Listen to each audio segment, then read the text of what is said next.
नमस्कार, माझे नाव शुभांगी एकनाथ मस्के। आज आपण विज्ञान संत अंकुश पाटील यांच्या तंत्रज्ञानाने लाईन सल्फर कीटकनाशक बुरशीनाशक तयार करणार आहे। तर त्याच्यासाठी साहित्य अर्धा किलो चुना, 1 किलो गंधक आणि हे फिल्टरचे शुद्ध पाणी 6 लिटर। अगोदर ह्याच्यात गंधक टाकून चुना टाकून घ्यायचा आहे।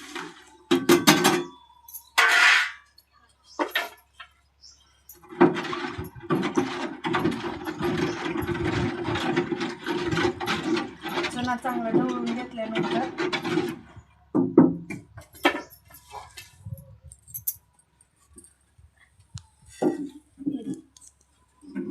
चुलीवर ठेवायचे आणि त्याच्यात 1 किलो गंधक टाकायचा आहे।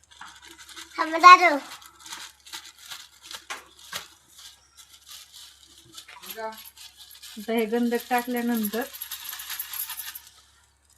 आपल्याला हे पूर्णपणे 1 तास उकळी येऊ द्यायची आणि उकळी आल्यानंतर ते 8 तास थंड होऊ द्यायचं आणि नंतर आपण हे बुरशीनाशक आणि कीटकनाशक म्हणून वापरू शकतो। तर फवारणीसाठी 20 लिटरच्या पंपासाठी 60 ते 100 मिली वापरायचे आणि पाणी वाटे सोडायचं असेल तर एकरी 5 लिटर सोडायचं। धन्यवाद।